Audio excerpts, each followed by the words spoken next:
Labą dieną, Eglute. Labą dieną visi, kurie klausysite. Aš vėl tęsiu savo rubriką. Šį kartą pakviečiau Eglę.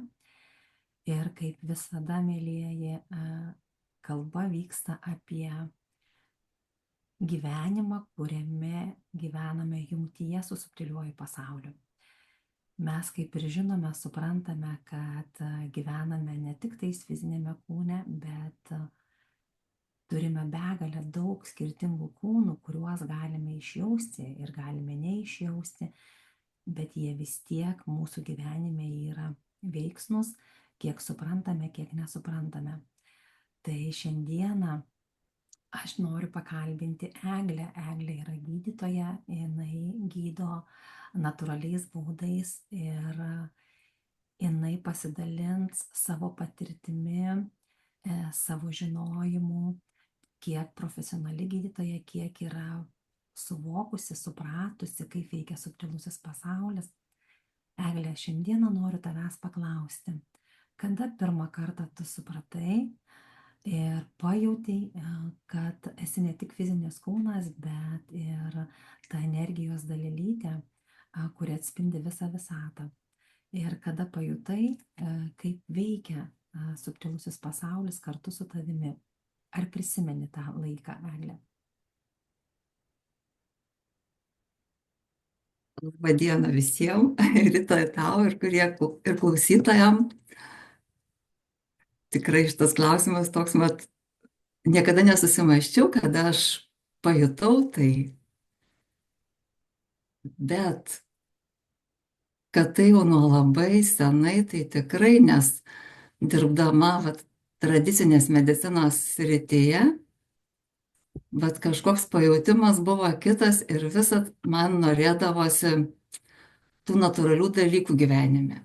Natūralių, kas padeda gerai jaustis, kas padeda palaikyti savo kūną geroj fiziniai būkliai. O jeigu taip apie kitus paieškojimus, tai taip, jie maždaug kas 5 metus sugrįždavo ir aš vis kažkokias paieškas tęsdavau per visokius mokymus, per knygas. Kažkas viduje jautė, kad yra daugiau negu tai, ką aš darau, ką aš matau, ką galiu apčiuopti savimi. Va. Noriu tavęs paklausti, ar kažkada savo praktikoje, kai tu dirbai ar ne, ligoniniai ar poliklinikoj, ar savo praktikoje esi patyrus tai, kad jauti, kad kalbi ne iš savo žemiško žinojimo, o tiesiog jauti, kad gauni žinutę iš aukštesnių savo lygmenų. Ar pajutai kada nors tai ir supratai, kad veikia tavo aukščiausias taškas, aukščiausia dalis per tavo žemiškąją būtį? Aš dabar prašysiu pakartot klausimą, nes aš nenugirdau, nes truputį šurmulio aplinkoj. Mhm. Gal Turiu, trumpai. ar tu savo praktikoje kada nors patyrei, kad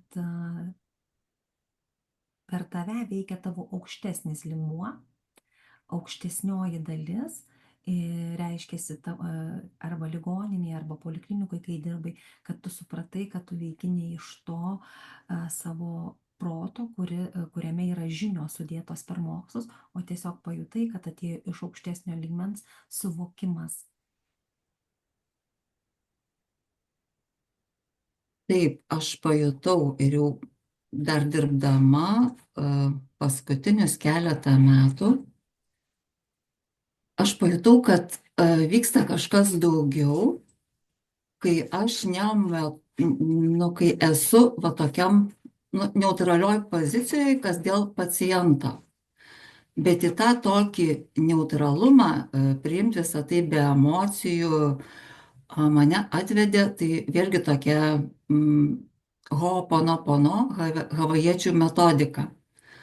Ir būdavo laikas, kad aš tiesiog tą mantrą savy kartodavau. Ir aš tikrai labai pastebėjau, kad keičiasi ir santykis su pacientu, ir mano, sakysim, požiūris, ir paciento elgesys. Iš tikrųjų tai buvo labai efektyvu, kas vėl vedė į dar tolimesnius tada ieškojimus. Labai iš tikrųjų džiaugiuosi, kad ateina tas metas toksai, nes tikrai pažįstu dar porą gydytojų, kurie taip pat sako, suprantu, kad ne mano galioje tai yra, bet aš tiesiog uždedu pacientui savo rankas ir sakau, Dieve padėk ir veik per mane. Ir sako, tai vyksta. Tai vyksta. Ir iš tikrųjų labai smagu, kad jau vis daugiau ir daugiau žmonių įjungia į savo sritį, į savo profesiją, įjungia tą jungtį su kūrėju, įjungia įjungti su savo aukštesniom dalim ir veikia per tai. Tai aišku, dažnai aš primenu savo, kad nereikia tai sureikšminti, tai yra tiesiog natūrali būsena, ką mes galime išskleisti per save, tai tiesiog gyventi savo jungtyje ir ypatingai skleisti viską savo žemiškam gyvenime ir turėti jungti su visomis savo dalimis. Aišku, galbūt ne visada tai pavyksta, bet kiek tai pavyksta, tiek išskleidžiame tai. Ir labai gražiai tu pasakei, kad išbūti tam neutralume, tai yra viso ko svarbiausias dalykas suvokti, kaip per tą neutralumą tu nematai skirtingų tų polių, nors jie gali būti ir skirtingi. Aha, Eglutė, o dabar ar tu gali pasidalinti, ką tu dabar darai? Žinau, kad tu dabar užsiemi natūraliais būdais, padedi žmonėms atstatyti jų fizinį kūną. Ar gali pasidalinti, ką tu darai ir kaip tu tai padarai? Taip, tikrai galiu. Truputėlį gal aš tada iš toliau pradėsiu, nes vat ir dar dirbdama tradiciniai medicinoje dabar jau porą metų, kaip nedirbu, tiesiog irgi to vidinio pajautimo vedina išėjau iš tradicinės medicinos, bet tai nereiškia, kad aš ją nuneigčiau. Tikrai viskas, kas yra sukurta, viskas reikalinga žmogui ir labai svarbu žmogaus pasirinkimas vat, padėti savo, atstatyti save, tai jo tikėjimas. Sako, kuo tiki, tuo ir gydykis. O aš ir dirbdama dar tradiciniai medicinoje visada šalia kažkaip labai mėgdavau parekomenduoti, tiesiog iš vidaus manydavo. Kažką iš natūralių papildų ar iš natūralaus maisto. Vat kažkaip buvo dvi kryptis, kur aš dažnai ir žmogui patardavau, nukreipdavau jį į tai. Ir tikrai būdavo, kad nu, labai gerai viskas tvarkosi, tai čia tokius pastebėjimus turėdavau. Po to aš kurį laiką dirbau su Lenkijoje esančiu plauko tyrimo institutu, bendradarbiavau, nedirbau ir tiesiog tą sveikatą žmogaus vertindavau pagal plauko tyrimą, o po to į mano gyvenimą atėjo vėlgi tokia metodika, kur spektrofotometrijos metodu yra nustatoma žmogaus kūno mineralai, vitaminai, sunkieji metalai. Ir pagal vat, tuos struktūrinius elementus matau, ko trūksta, kokios sistemos negali pilnai funkcionuoti, negali pilnai atlikti savo funkcijos. Ir žinoma, visada tai vertinu kartu su žmogaus pasakojimais, simptomais, signalais, ar kaip mes juos pavadinsim, vertindama bendrą savijautą. Ir tokiu būdu, vat, bendraujant, visada paliečiam ir tą emocinę žmogaus būseną, kadangi žmogus tai yra visuma ir negali išskirti vien fizinio kūno, vien mentalinės jo dalies ar jausminės sistemos. Tai visada vat, atsižvelgiu į tą visumą, o atliekamas tyrimas, kuris parodo fizinio kūno struktūrą, sakysim, kadangi vis tiek turbūt nėra cheminio elemento, kurio nėra mūsų kūne, tada aptariam drauge tą visą rezultatą ir aš parekomenduoju, ką būtų galima visiškai natūraliai iš mitybos pakeisti ir savo padėti. Galbūt reikėtų kažkokį tai mineralą ar vitaminą panaudoti. Ir va taip drauge sudėliojam tą visą pokyčių lapą ar ko reikėtų žmogaus kūnui. Ir galiu pasidžiaugti, kad tikrai gana dažnai žmonės sugrįžta ir su geresnė savijauta, arba buvo negeresnė, bet vėl kažko neprisilaikant pablogėjo. Ir va taip galiu pasidžiaugti, kad netgi ir nuo fizinio kūno, kai jisai jaučiasi blogai pradėjus, vėlgi galim turėti gerą rezultatą ir pokytį žmogaus gyvenime pačiam. Pamute, o klausyk, kaip ir kalbėjai, ar ne, kad mes esam visuma. Tai fizinis kūnas, aišku, jisai mums yra kaip įrankis ir aišku, mūsų ne tik įrankis, ar ne, bet mes su juo viską atliekame savo žemiškame gyvenime. Bet fizinis kūnas taip pat, jeigu jisai blogai jaučiasi, iš karto išsimuša mūsų emocija, ar ne, ir pas mūsų mintis atkeliauja kitokios. Tai dėl to ir sakau, kad nuo fizinio kūno ir priklauso netgi mūsų emocija, mūsų mintis ir netgi kaip mes galim patys, ar ne, suvokti tą savo visumą, kaip jinai veikia mumyse, ar ne. O pavyzdžiui, kokių dar metodų tu imiesi arba patari žmogui, ne tik apie fizinį kūną, aptarėte emocinį ar ne mentalinį, bet ką dar, pavyzdžiui, jūs įdedat į tą visumą, ką įleidžiate daugiau, kad žmoguje pradėtų kažkas tai kisti. Ar tu naudoji kažkokią gal meditaciją, ar kažką dar patari. Kaip tu žmogui patari, kad viską jungtų į vieną visumą.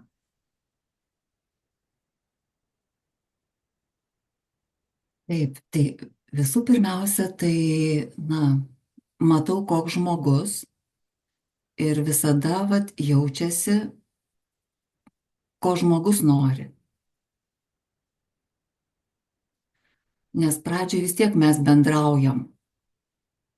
Aptariam, kas blogai fizinio kūno atžvilgiu, kokia aplinka jį supa, kaip jisai joje jaučiasi, kiek streso gyvenime yra. Ir va taip bendraujant, tiesiog aš jaučiu, kiek žmogus pasiruošęs daryti, sakysim, ir vykdyti tų patarimų. Žinoma, po tokių konsultacijų žmogus pats nuspręs, kiek jam tai priimtina, kiek jis to nori ir kokios jo galimybės viską keisti. Bet aš visada rekomenduoju šalia viso to daugiau laiko sau ir tokių tylos minučių. Rekomenduoju kvėpavimo praktikas gana dažnai. O einant į pokytį, sakysim, ką mes aptariam, visada labai svarbu per save tai pajausti, kažką keičiam gyvenime. Ir nereikia skubėti, viską palengva keisti, leisti lengvai kūnui perprasti kitą, sakysim, ar mitybą, ar kažkokį režimą dienos. Bet visą tai drauge sudėliojam. Visame tame procese nesu aš viena, esam dviese su žmogum, kuriam reikia pagalbos, kuris nori kažkokio pokyčio savyje ir padėliojam tada visą tą. Gerai, Egle. O dabar noriu dar paklausti, o tą tyrimą, kurį tu daliniesi, kad atliekate su institute, kaip jis yra daromas, kaip yra atliekamas, nes manau, kad tikrai žmonėms iškils klausimas, kas čia per tyrimas, įdomu, ir kaip jis yra atliekamas, ką žmogus turėtų padaryti. Aišku, po šituo video mes įdėsime tavo nuorodą, kur gali žmonės kreiptis, bet tiesiog pasidalink, kaip atliekamas tas tyrimas. Taip, šitas tyrimas reikalauja, kad žmogus ateitų pas mane konsultacijai. Ir aš čia ir paėmiau šalia savęs. Tai yra labai toksai nedidelis aparatukas ir fotospektrometrijos metodu. Tyrimas atliekamas, skenuojami 4 odos taškai. O kaip žinia, kiekvienas mineralas sugeria skirtingą šviesos bangos ilgį ir po to procentaliai išvedama, kokių mineralų, vitaminų sunkiųjų metalų žmogaus organizme yra. Išvedamos ten dar ir diagramos yra, kurios parodo, kaip gali tokiai būkliai esant funkcionuoti nervų sistema, emocinė būklė, žarnyno sistema, širdies kraujagyslių sistema, žmogaus šalinimo organų sistema, endokrininė sistema.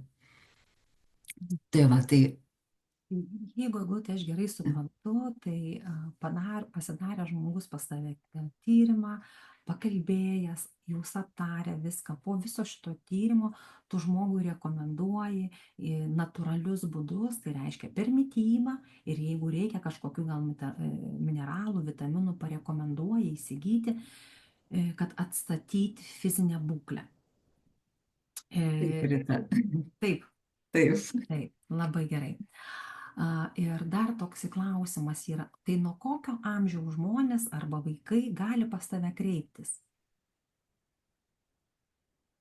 Iš tiesų ribų tai nėra, tik tai vat, kaip sąmoningai mes galim suvokti, kad mažam vaikui pakeisti mitybą kartais nebūna lengva. Va, ir plus mažas vaikas pas jį yra, kaip sakyt, aktyvus tie jaunystės genai, ar ne?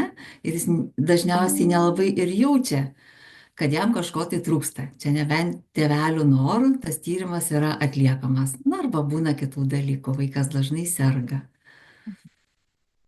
O dabar tiesiog toksai klausimas iš to, ką tu minėjai, ar ne, iš sunkiųjų metalų. Ką rekomenduoju žmogui, jeigu pasirandi daug sunkiųjų metalų? Ką rekomenduoji mityboje keisti? Kas sunkiuosius metalus padeda žmogui išvaryti iš kūno, gal būtų galima tai pasakyti? Tai pirmiausia, vat, mano pastebėjimais ir aišku, ką vat, mokslinė literatūra irgi tą patį rašo, tai atstačius reikalingus mineralus, tiesiog savaime tų sunkiųjų metalų sumažėja žmogaus organizme, kadangi dažnai tas pats baltymas gali prijungti tiek sunkųjį metalą ir tiek reikalingą mineralą. O kai jau mineralai gerieji yra atsistatę, trūkumo nėra, sunkiųjų metalų valymas vėlgi labai priklauso nuo to, kaip funkcionuoja žmogaus kepenys, ar tvarkinga virškinimo visa sistema.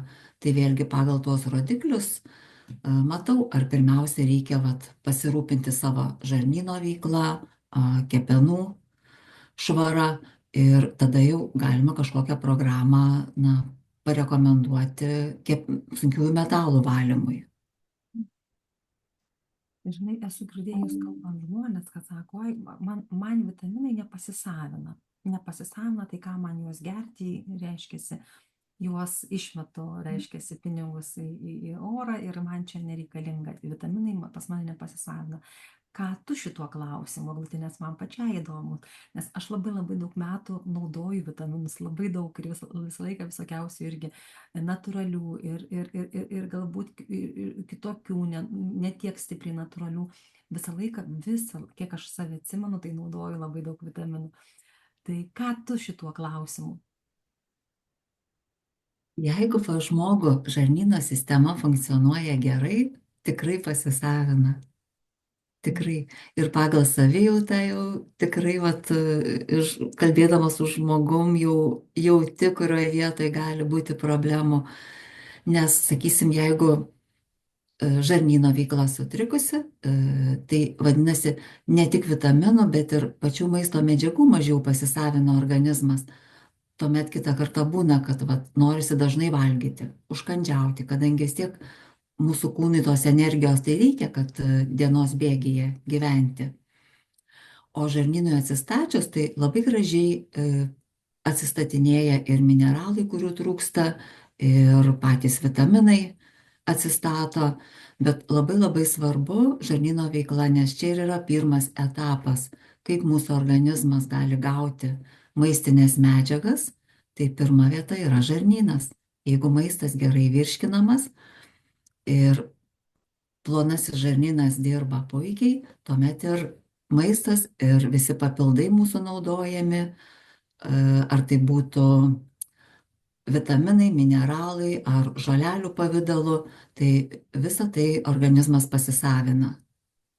O kai yra žarnyno veiklos sutrikimas, vat, iš savo pastebėjimų galiu pasidalinti, netgi tokių vitaminų, kurių kitais atvejais visada organizme pakanka, tai kai žarnyno veikla sutrikusi, vitamino A, C ir E, va, tų pagrindinių antioksidantų visada pa žmogų trūksta.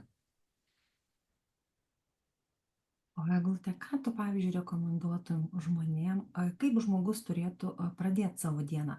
Kaip tu savo dieną pradedi? Ką darai, ar ne? Nu, mes žinome, ar ne, kad mes arba šilto vandens, arba su citrina, arba salierų sultis. Nu, vat, manau, kad čia daug, kad kaip tu pradedi savo dieną ir ką tu, pavyzdžiui, galėtum rekomenduoti žmonėm, nuo ko jie turėtų pradėti savo dieną, kad iš tikrųjų tas jų žarnynas veiktų gerai, stabiliai ir kad galėtų pasisavinti tuos vitaminus. Aš savo dieną tai pradedu šilto vandens stiklinę, užpildydama jį meilę. Aha. Nes ta mūsų įkrova, ką mes bevalgytume, tai vis tiek labai svarbu, kaip mes žiūrime tai. O gal gali pasidalinti, kaip įkrauni meilę, ne? Aš irgi žinau kitą būdą, kaip, reiškia, užkrauni vandenį meditaciją. O kaip tu užkrauni meilę, pasidalink. Tiesiog aš į tą vandenį žiūriu kaip į savo geros energijos šaltinį. Tiesiog mintimi tą perdodu, kad, nu, geriu tos meilės pilną stiklinę. Labai, labai paprastai, tiesiog nesureikšminu šito dalyko labai. Tikrai taip. Visi maži dalykai, jie turi labai didelę reikšmę, kuo mes tikime iš tikrųjų, ne? Nes viskas egzistuoja energetiškai ir mūsų, ar ne, kai mes esame dalis, reiškia žmogus ir mes esame visuma ir mūsų diena, aš suprantu taip, ar ne, mes kai atsikeliame, kažkoks momentas būna, mes būname tyloje, kol, reiškia, išsibudina mūsų fizinis kūnas, gal kažkiek pasiražome, o po to jau, kadangi mes vis tiek veikiame savo žemiškame gyvenime, o tai yra mūsų svarbiausias dalykas, ką mes turime padaryti, ir įjungti visą savo sistemą, įjungti visą savo struktūrą, tai aš tai suprantu taip, kai mes pradedame galvoti, ar ne, savo dienos planus, tai aš matau save, kaip reiškia tas branduolys, tas centras, ir kaip savo energiją išskaidau į daug dalelyčių, ar ne, kaip, nu, vat, kaip būtum tu centras ir energiją išskaidai į tai, ką tu veiksi šiandieną. Ir kiekvienam momente, kai ateina tas laikas, nu, vat, kaip pavyzdys, ar ne, ryte, reiškia, išleidžiu vaikus į mokyklą, einu sėsti ar nesusitelkti, medituoti, meditavus eini rašyti ir aš vat jaučiu, kaip vat būtent į tą vieną skalę, kai reiškia branduolys ir daug energetiškų skalių yra, tu sutelki dėmesį į tą rašymą ir tavo visa energija per dėmesį suvibruoja į rašymą, o kitos visos jos yra, bet jos nėra efektyvios ir nėra aktyvios tuo metu. Kai tu pabaigi savo darbą, reiškia, užrašai, eini kitą, tada susiaktyvina kita skalė, kuria tu suteiki savo dėmesio energiją ir veiki per tą energiją. Tai aš suprantu taip, kad mes daliname savo energetiką, reiškia, per visą savo 360 laipsnių kampu ir su kiekvienu momentu, kai mes veikiame savo dienoje, ką mes turime padaryti, ar maistą gaminti, ar dar kažką, tiesiog būname dėmesingi tame ir ta mūsų energija būna, ar ne. Jeigu aš dažnai mėgstu maistą gamindama pasileis kažkokias mantras. Ir tu žinai, kad tas maistas, jisai užkrautas, aišku, kartais vaikai grįžta, nu, mama, ar galim kitą muziką įsijungti, taip galite, jos nori kitokios muzikos paklausyti, paauglės, bet irgi yra viskas gerai, nes tą energiją sukoncentruoji į vieną tą skalę ir tu veiki per tai. Aš suprantu, mes esam būtybės, kurios veikiame daugiamatiškai, atrodo, galėtumėm daug dalykų daryti. Taip, bet pats produktyviausias ir kokybiškiausias, kai iš skalės paimam vieną ir tą energiją siunčiame ir veikiame viename. Daugiamatiškai, aišku, mes galime veikti ir kituose lygmenyse, kiek žmogus supranta ir kiek nesupranta.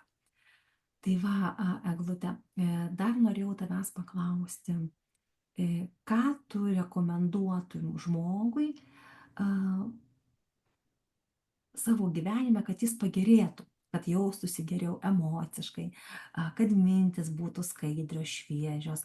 Ir aišku, jau kas be ko, tai fizinis kūnas, nes tavo ar ne pagrindinė stiprioji veikla, kurią tu ir darai, tai yra žmogui pastiprinti fizinį kūną natūraliais būdais. Ir ką tu rekomenduotum žmogui? Ir dar norėjau prie to pačio paklausti, o kaip dėl fizinės veiklos, ar sportas, ar joga, ar mankšta kokia, ką tu rekomenduotum iš savo srities? Nes dabar, žinai, tiek yra pasiūlos šiuo metu, žmogus kartais būna pasimetęs, ką jam daryti. Ar jam bėgti sporto salę sportuoti, ar jam bėgti mišką pabėgioti. Aš žinau, kad mes kiekvienas turim jausti savo kūną, kas mums labiausiai tinka, bet kartais ne visi gali tai išjausti, ne visi gali tai patirti, kas tau labiausiai pasitvirtino iš tavo praktikos, dirbant su klientais, su pacientais, ir ką tu pati esi daugiausiai išbandžius ir kas tau labiausiai tiko ir patiko. Išbandžius tai turbūt labai daug esu. O jeigu taip vat, iš to vat, nu ką rinktis žmogui, tai vis tiek aš visada rekomenduoju iš tos meilės pozicijos sau paklausti, mintimi paklausti savęs, ko aš dabar noriu. Ir gali būti ten, sakysim, netgi kalbant apie maistą, ar ne, daug didelis pasirinkimas. Ir kartais ir tą norisi pamėginti. Bet mūsų kūnas, akis visada nukryps ten, ko reikia mūsų kūnui. Tai va tiesiog pirmiausia pajausti savyje, ko aš dabar noriu. Ir dar vat, man labai norisi pasakyti, kad labai svarbu, jeigu apie maistą kalbant, dar ir tas maisto kiekis. Vėlgi, valgyti tiek, kiek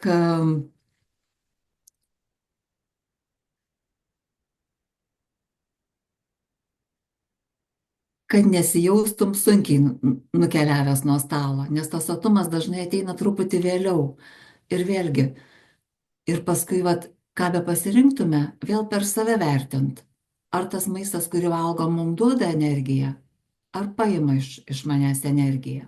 Ar aš galiu toliau dirbti pavalgius, ar aš turiu eiti prigulti, sakysim. Ar ne, tai vėlgi tas energetinis maisto veikimas. O ką pasirinkti šalia, sakysim, tokiam sveikatinimuisi, ar ne, tai vėl reikia labai pajausti. Vienam reikia greičio ir tai labai priklauso, na, sakysim, čia iš fizinio kūno pusės, kuri vegetacinė nervų sistema pas žmogų vyrauja, ar simpatinė, ar parasimpatinė. O kitam kaip tik reikia kažkokio, tai vat, lėto, ramaus pratimo, sakysim, fiziniai pratimai, kurie yra susiję su kvėpavimo praktikom.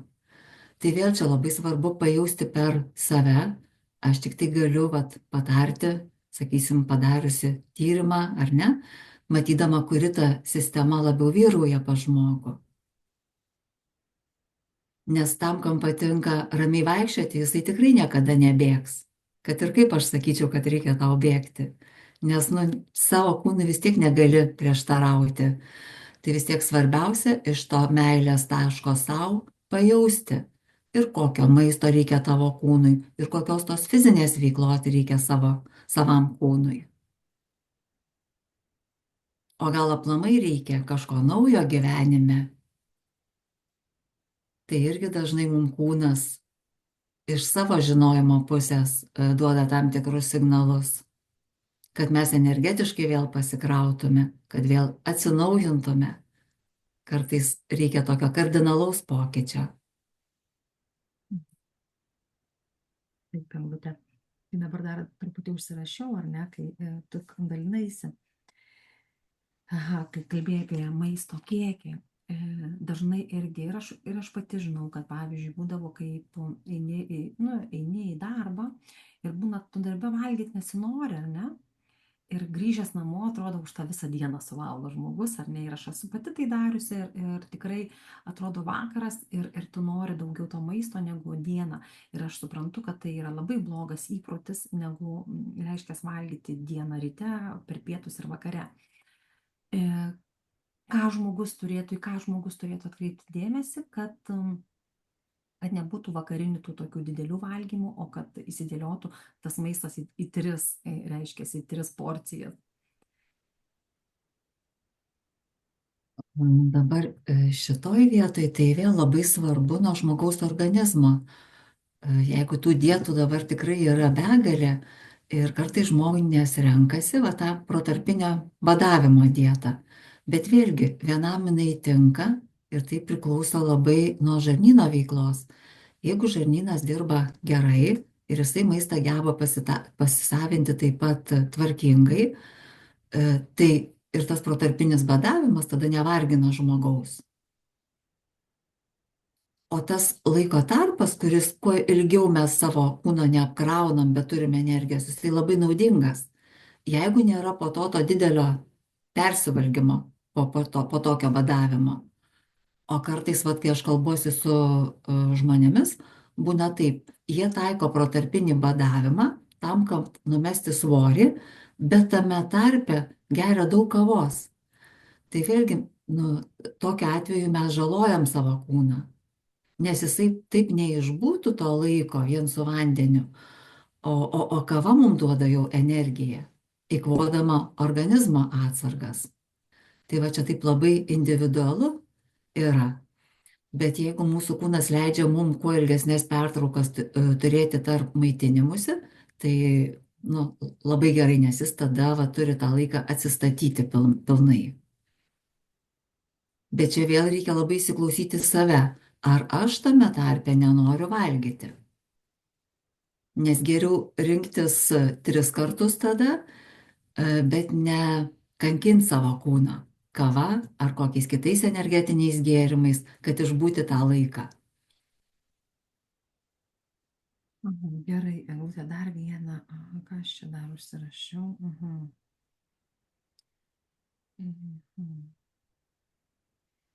Gerai. Tai ką palinkėtum, Eglute, žmogui? Ką palinkėtum žmogui nuo savęs? Tiesiog, ką tu jauti, ką tu norėtum palinkėti žmogui, kuris klausys tavęs? Norėčiau palinkėti išgirst save, išgirst savo kūną. Nes nuo to labai priklauso ir pasirinkimas žmogaus. O kūnas žino geriausiai, ko jis nori, kur jis veda žmogų.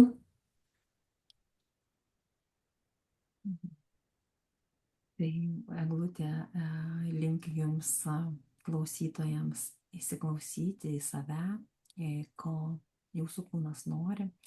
Ir pajutę savo kūną, tikrai manau, kad galėsite ir pajusti, kaip veikia jūsų emocija, kaip jinai gerėja, jeigu žinosite, ko nori kūnas, kokio maisto, kokio judesio. Ir tikrai manau, kad gerėja ir emocija, gerėja ir mintys. Ir tai yra geresnė diena, skaistesnė diena, gražesnė. Tai po šituo video pasidalinsime ir nuorodą, kur kreiptis pas Eglutę dėl tyrimo. Tai ačiū tau labai, Eglute, už šiandieną. Labai dėkoju už tavo laiką ir už tavo pasidalinimus. Ir iki sekančių kartų, mielieji, iki sekančio susitikimo.